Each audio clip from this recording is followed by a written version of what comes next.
So table leg for tonight is the chimp paradox. So who'd heard of it?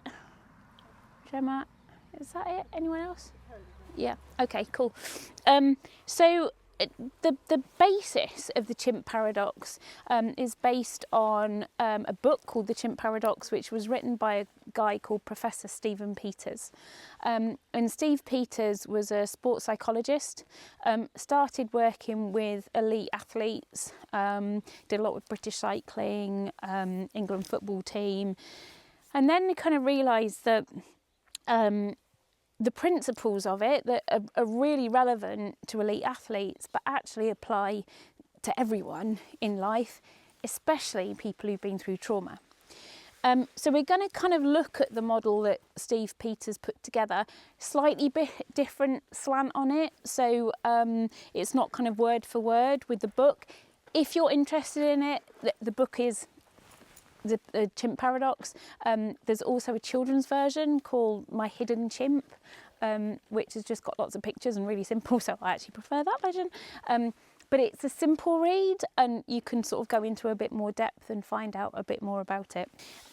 So before we go into like what Steve Peters said, I'm just going to tell you another story. So I want to tell you about Georgia. So Georgia came on a programme a few years ago. She'd been involved in the Manchester Arena bombing, and she came on a programme in the Peak District. And the first night in the Peak District, we go and do something similar to what we did on Monday night, and we'll go down a cave. And when we got to the cave entrance, someone from another group had left their rucksack outside the cave entrance because they didn't want to carry it down with them. And Georgia panicked because last time she'd seen an unattended bag, a bomb had gone off. So she was crying, she was having a panic attack, she was trying to run away.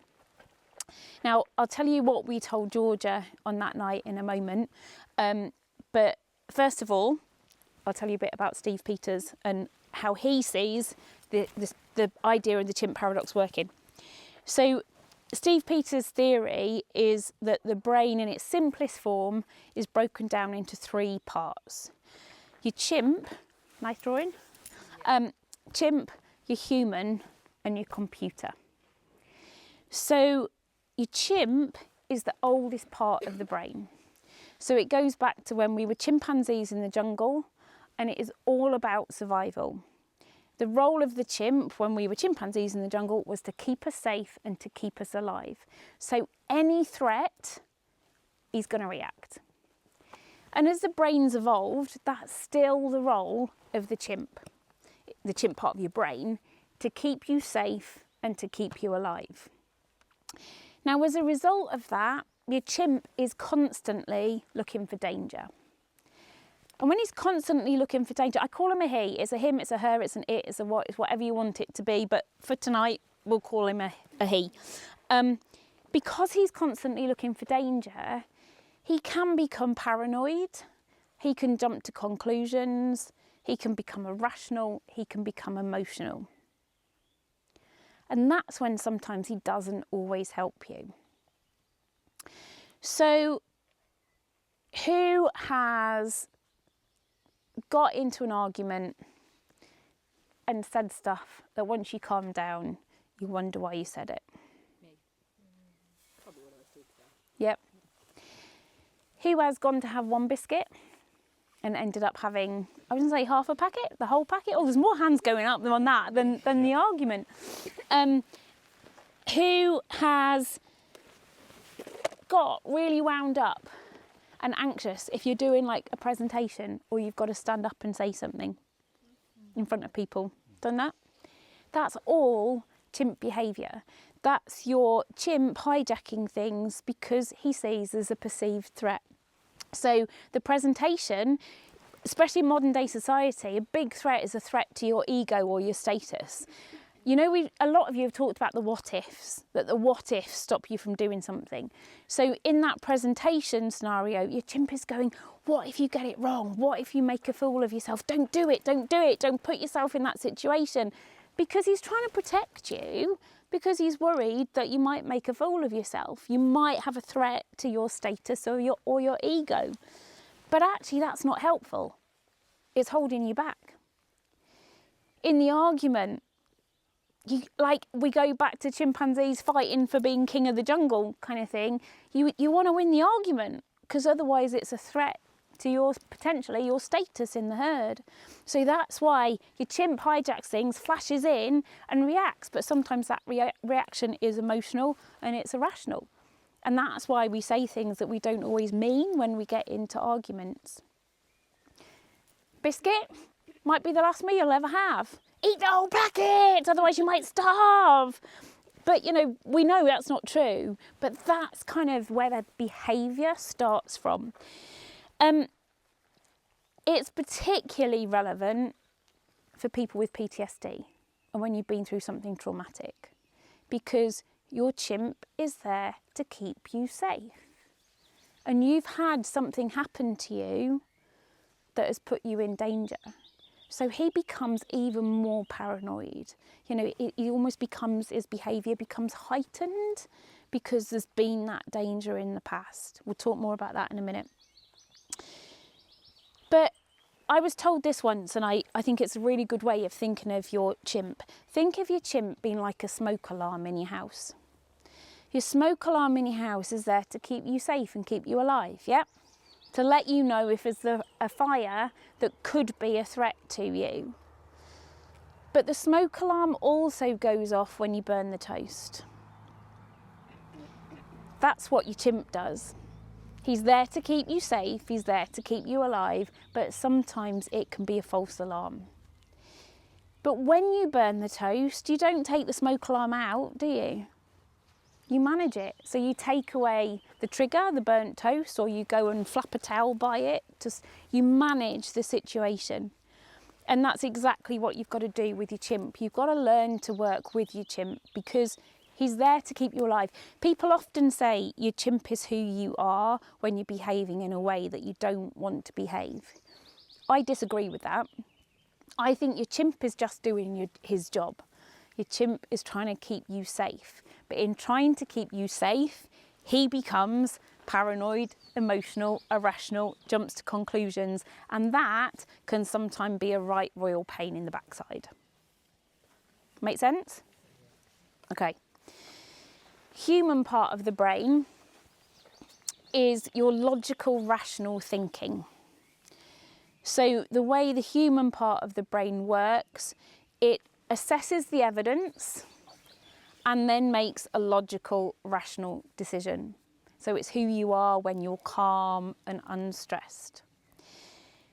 The problem with that is it takes time to assess the evidence and make a rational decision. So in certain situations, in the time that your human brain is assessing the evidence and trying to make a decision, your chimps hijack things. Because your chimp is 5 times stronger and faster than the human part of your brain. He's got to be, because your chimp is there to keep you alive. So if you're walking across a road and a bus is coming and suddenly you've got to get out the way quick, you need your chimp to be quick, fast and strong to get you out of danger. He can't afford to go, that bus is travelling at 36 miles an hour at an average speed of 7 metres every second. I have precisely 6.2 seconds to get out of the way. There isn't time to assess the evidence. He's just got to react, move now. So because of that, that's great when it comes to keeping you alive. The downside of it is he can hijack situations. The computer is where you store all your learnt behaviours and past experiences. So just like a computer, when you buy it, the hard drive is empty, it's got nothing on it. And then every experience you have gets stored in files and folders in that computer. The computer's then a point of reference for your chimp and your human. So the way the process works is your chimp gets first bite of the cherry. So in any situation, chimp gets first bite of the cherry because if there's a danger, he needs to react. He'll look into the computer and go, has this happened before? If it has, was it a danger? if the answer's yes, boom, he's going to react. If the answer's no, he'll chill out, let the human part of the brain step in, and then the human part of the brain goes through the same process. So again, really relevant where PTSD is involved, because you've got evidence in your computer that this has been a danger before. So if we go back to Georgia, outside the cave, what was happening? Chimp was taken over. Yeah. Chimp had looked into the computer, gone, has there been a past experience when this has been a danger? Yes, there has. Get out of here, run, get away, you're in danger. Now, if Georgia had just tried to ignore her chimp, what would have happened? Panic. Your chimp's going to shout even louder because your chimp thinks that you're in danger. So if you don't listen to him, he's going to go, no, no. He's going to get louder and louder and louder. So what happened that night with Georgia, after we explained this to her, was she was then able to manage her chimp and kind of go, okay, thanks for making me aware. Thanks for making me aware of the potential danger. Straight away, her chimp calms down because he knows she's heard him. I'll go and check this out. Right, actually, it's okay. We're in the Peak District. We're with Climbing Out, and they've told me that that bag has been left by another member of a different group. There's no danger. But thanks. Great job for trying to keep me safe. As soon as her chimp felt that he'd been listened to and heard and that everything was safe, he could go chill out and eat a banana. But if she'd ignored him, he was going to keep shouting. Understanding this changed Georgia's life because she thought she was having a breakdown. She thought she wasn't coping after the bombing and that she was starting to lose the plot. What she realised then was that no, she was just behaving normally. Her brain was reacting in a normal way for what had happened to her. What she had to work out was how to manage her chimp so that he didn't hijack life and stop her from moving forwards and getting on with life. But once she understood the process, she was able to do that. So, you know, when we were saying about the fear of failure stops you from trying in the first place, like that is your chimp protecting you from failure. But then that becomes a belief, you know, I can't do it. And it then hijacks everything. I can't do it because I might fail. That's the what ifs. You know, so what if, when I was on the squad, this was a big part. And one of the huge things was when you were racing, what if I get beaten? Right, that's a threat to your status and ego. What if I capsize at the start? What if I get my race plan wrong? Like that's where your what ifs hijack everything. What we were taught to do was to have the conversation with our chimp while we were in human mode.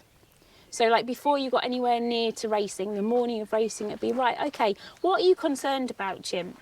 Well, what if you capsize? Well, I haven't capsized for 7 months. So like really unlikely that I'm going to, but if I do, we'll just have to deal with it. But you know, actually we haven't capsized for 7 months. You know, what if you get beaten? Well, if I get beaten, I'm going to, like it's, you know what I mean? It's about having that conversation with your chimp, but that's a bit of managing, which we'll go on to in a minute. Because you know, when we say, I've said it a couple of times, trauma does define you. You know, how it defines you is up to you, but it does define you. That's because it will always be in your computer. You can't make it go away. So there is always going to be, when you have that check-in, that past experience of when it has been a threat. So again, it's all about learning to manage your chimp. So chimp, all about survival. Job is to keep you safe and to keep you alive. As a result of that, he can become paranoid, irrational, emotional, and jump to conclusions. Yep. So all of those what ifs, when you know people are saying, the lack of motivation, don't know what direction to go in, like don't know what's the first step to take. And it's like, but what if this happens? What if that happens? That is all Chimp. He's trying to protect you. Because the what if you fail, what if you make a fool of yourself, what if this doesn't work, that doesn't work, is all trying to keep you safe. But that's where he can really hold you back. The important thing to say is your chimp is neither good nor bad. He's just doing his job. So there does become this like perception that your chimp's bad and evil because he hijacks all of this stuff and causes so many problems. He's not. He's just doing his job. But the downside of him doing an amazing job of keeping you safe is that it causes these things that aren't so helpful. So the key is learning to manage him. I love the smoke alarm analogy because I think that's exactly like it is. You know, the smoke alarm is there to keep you safe, but it can also go off when you burn the toast. That's what your chimp does. He's trying to keep you safe, but in trying to keep you safe, he can trigger a false alarm. Yeah? Human, logical, rational thinking. Assesses the evidence to come to a logical decision. Computer stores all your past experiences, learnt behaviours, and becomes a point of reference for your chimp and your human. Really, really relevant when you've been through trauma. So whatever has happened, it all gets stored in the computer. Chimp looks in, yes, past experience of danger, boom, I'm reacting. And don't forget, the real key to it as well is this bit, that your chimp is 5 times faster than your human, bigger and stronger. Got to be to keep you safe and keep you alive. The downside of that is he can hijack. When really you need to be having a rational conversation, or you need to be thinking rationally before your brain has had time to get into human mode, your chimp's in there, looking in the computer. So there's a thing where your computer is 20 times faster. What that means is your chimp looks in and it's like an instant reaction from the computer. Yes, danger, go! That's so fast that your human part of your brain hasn't had time to take control. So it comes back to learning to manage this bit, so we give time for our human brain to step in. Thing that's really important with that is never worry that if you are in danger, you would override your chimp and stop him from keeping you safe, because he's so big and strong that if there's real, genuine danger there, that's always going to overpower everything. I'll tell you a little story. So it was when I was training for the Atlantic, and we were doing a row from Ireland to Wales. But they were so a bit like in boats what we're in today, but you rowed instead of paddled. You had a crew of 4 rowing and 1 coxing. And we had a support boat with a second crew on it as well. So one crew would row for 2 hours, and then there would be a rib, which is like an inflatable dinghy with a motor. The rib would bring the next crew of 5 out to the rowing boat. The crew that were rowing would step into the rib. The crew that were about to row would step into the rowing boat, and then the rib would bring it back to the support boat. And it went on like that for kind of 24 hours. First time, but seas were really big. It was really rough conditions. Seas were really big. First time I went to transfer from the support boat to the rib, so I can't push off my gammy leg because it doesn't move, so I can't like jump off it. So that was the support boat that I was on. That was the rib beside it. Just as I went to step into the rib, big wave hit and it pushed the boats apart, and I stepped straight into the sea. Now, danger in those conditions were that in seconds you could be washed away. I can remember reaching up and grabbing hold of, like there's a line that goes around the edge of the rib, grabbing hold of it and finding an insane strength from somewhere and pulling myself into the rib. Now, normally I wouldn't be strong enough to do that. That was my chimp. Like your adrenaline, that reaction keeping you safe. So in that instance, my chimp was really bloody useful to me because he kept me safe. Trouble was, what happened next time I went to transfer from the support boat into the rib? Chimp was telling you, and or the computer was saying that you'd done it before. Yeah. So we're there, Chimp's going, hang on a minute, let me check this out. Oh shit, this was a danger. Don't do it, don't do it, don't do it. So I'm stood there, like, wanting to transfer, and I'm like, I can't do it, I can't do it, I can't do it. Like, total meltdown. And that was this, but it was then holding me back. So where it had kept me safe initially, it was now holding me back because it was stopping me from being able to do it. The other guys in the crew, I had one like on the rib holding the hand out to help me. I had one behind me. So I did it, and I did it okay. That put some more evidence in my computer. Oh, okay, you can transfer and it's all right. However, when you've had a negative experience, it takes a lot more positive experiences to override it. So even though I'd had that positive experience, next time, same thing happened. Next time, same things happened. Next time, same things happened. So my chimp's still going, hang on, hang on, hang on. There's danger here, don't do it. Every time I went to transfer, I had that same kind of like, even though the guys were there to help me and support me. So this is when it becomes really kind of hard, especially when you've had a trauma, an accident, whatever it might be. And it's good to know that this sounds negative, but the traumatic experience is way more powerful than a positive experience. So you've got to keep doing it a lot of times before it will become the default, that actually your chimp can look in there and go, okay, we've had one experience where it was bad, we've now had 350 experiences where it was good, so actually I'm going to chill out now. Good to know that, you know, so that you don't expect it to happen instantly. All happy with that? Make sense? Yeah. Mean something? Absolutely. It's pretty revolutionary, isn't it? Very interesting. Yeah. So, key, managing our mate here. Number of ways to do it. This differs slightly from Steve Peters, but again, what I love is that we'll kind of take these models and take these principles and tweak and adapt to sort of make them fit. This was actually someone, Faye, it was you that came up with a little acronym the other day, wasn't it? This I nicked from another participant. So we were going through how to manage your chimp, and he went, oh, if you swap them round, it spells apes. Great way to remember it. So first one, and we've kind of talked about this today already,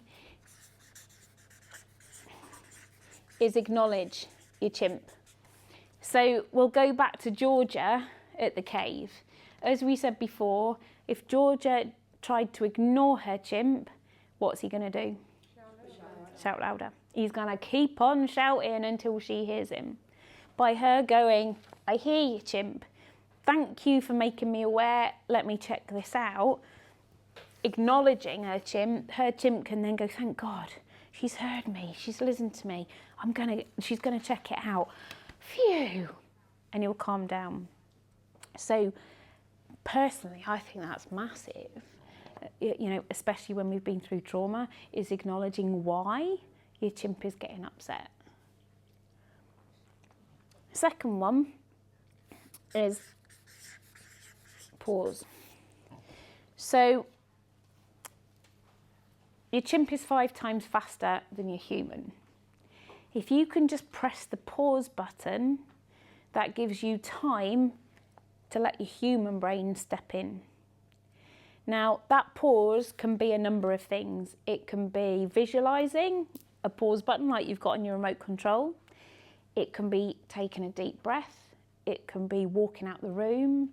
It can be going and doing something else and coming back to it. when I speak to, oh God, I hope my mother doesn't watch this. When I speak to my mother, love you, Mum, she pushes my buttons like no one else in the world does, right? So, oh my God, do I have to use this? Because I can go into chimp mode in seconds. So I've learned now, sometimes, again, please, I hope you're not watching this, Mum. Sometimes Mum will, and I'll just put the phone down.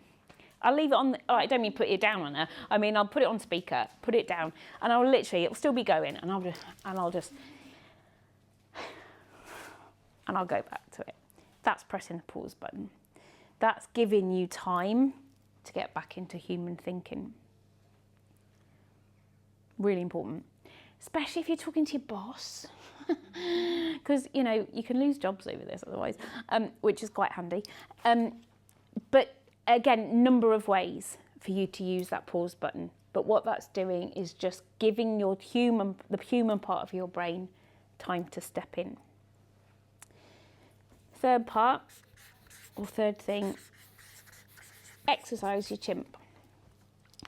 That can be a number of things. You know, when you're really bloody angry and you either go and train, or you dig a hole in the garden, or you play some music really loud, that is all exercising your chimp.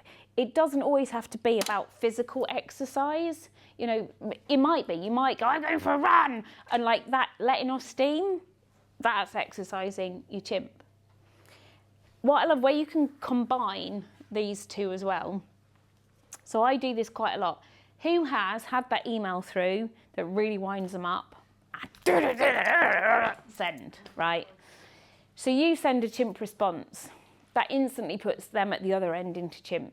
And before you know it, you're in this to in and fro in and possibly lost your job or whatever it might be. What I've learned to do is bang that email out. That's exercising your chimp. Just doing that in itself is exercising your chimp. Then I'll go away and do something else. It might be I'll sleep on it. It might be I'll go and make a cup of tea. I'll go walk the dogs. I'll go and dig a hole in the garden. Then I'll come back to it. I'll reread it. I generally say the same thing, but in a much better way. Then I press send. That's pressing the pause button. So you're kind of combining these two things.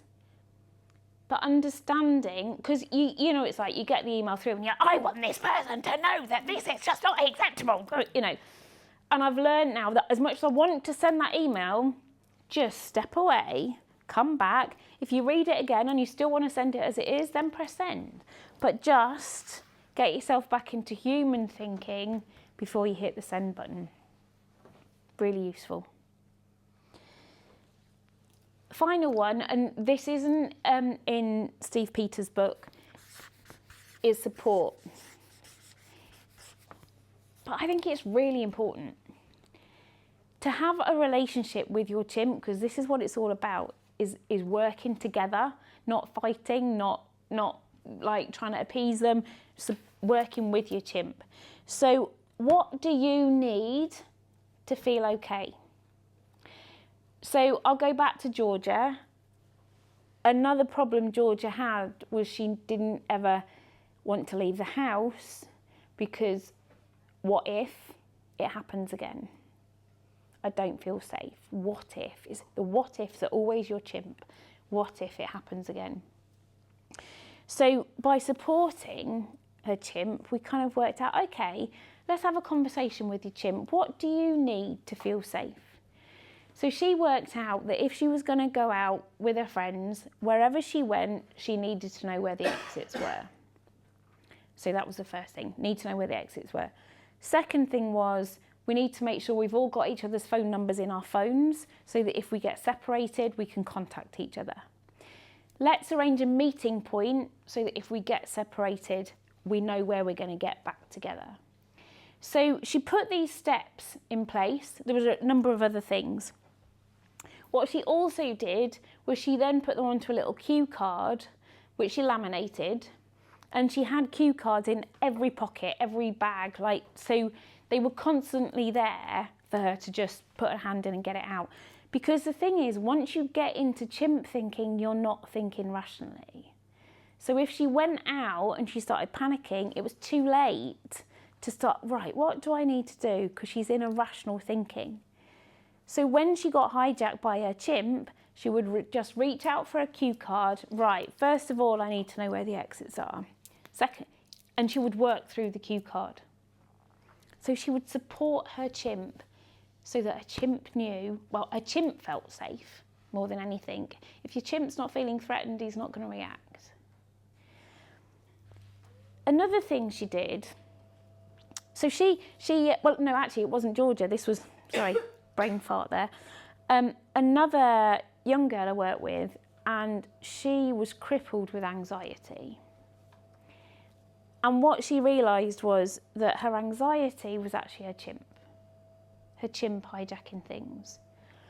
So we were like, okay, how can you support your chimp to help you manage your anxiety? So she did a number of things. First of all, she gave her chimp a name. So she called him Larry. And she said, can I write him a letter?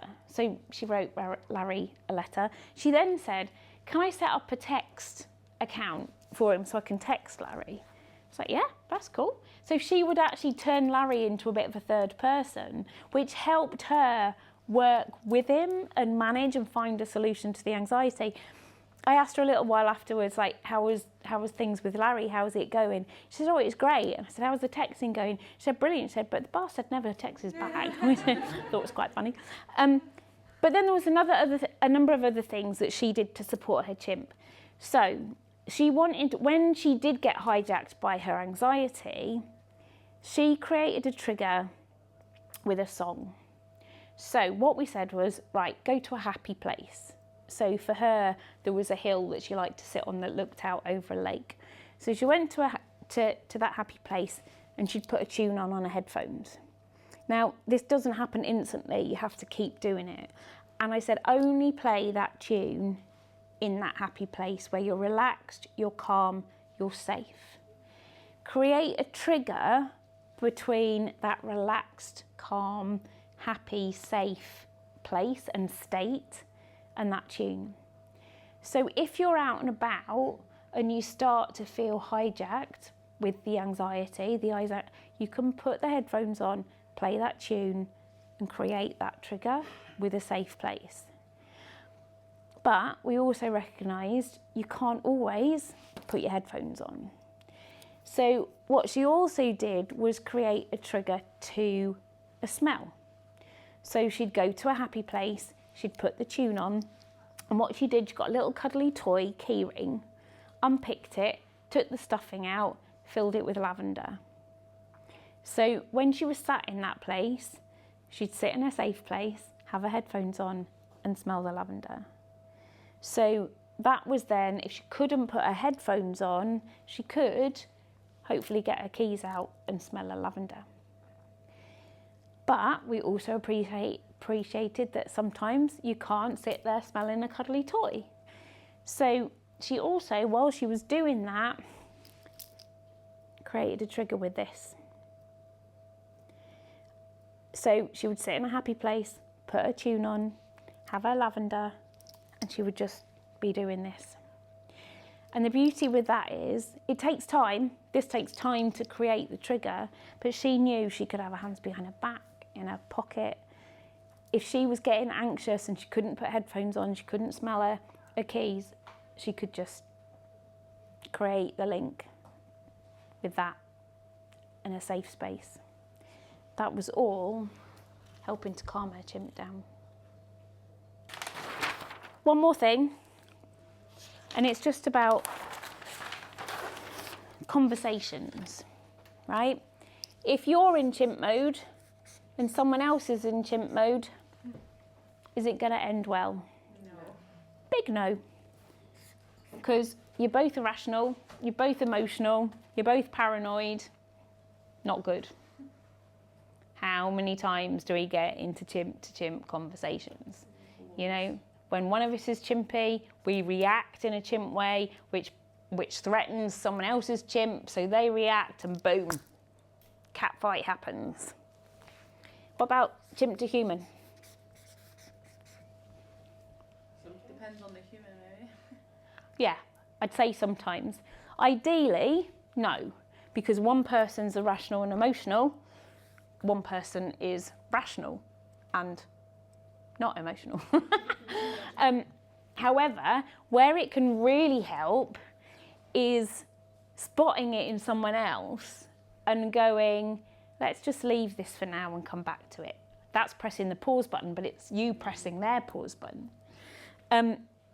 This really helped me out once. So I was driving home and I was on a dual carriageway that was then going into a single lane. And there was a lorry on my inside and I was slightly up on the lorry. So I assumed he was going to brake and let me in. He didn't. So I accept I could have braked, but I didn't. I just put my foot down and cut him up instead. And we then got to the traffic lights and the traffic lights were on red. And I looked in my rearview mirror and I saw him getting out of his cab on his lorry. And I was a bit like, oh shit. So I pushed the button down on my car. Anyway, he comes up to my window. I'm going to swear now, so you might need to press pause. And he's, wind your window down. And he's steaming, right? Why? So I thought, I stayed in human brain here now. And I'm like, if I don't wind my window down, it's going to upset more. So I wound my window down. Driving like that, you're a f***ing idiot. I'm going to have you. Now, what I wanted to say to him was, ooh, you're getting chimpy. But in being able to stay here, I went, I'm terribly sorry. I didn't mean to cut you up. I do apologise. I will try very hard not to do it again. And he literally went,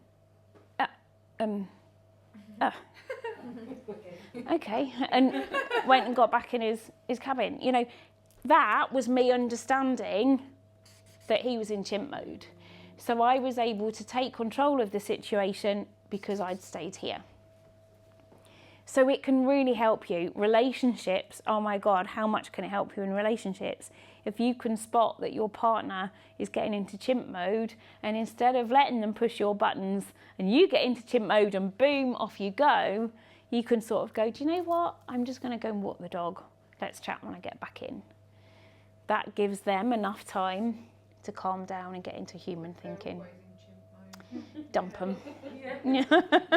Sorry.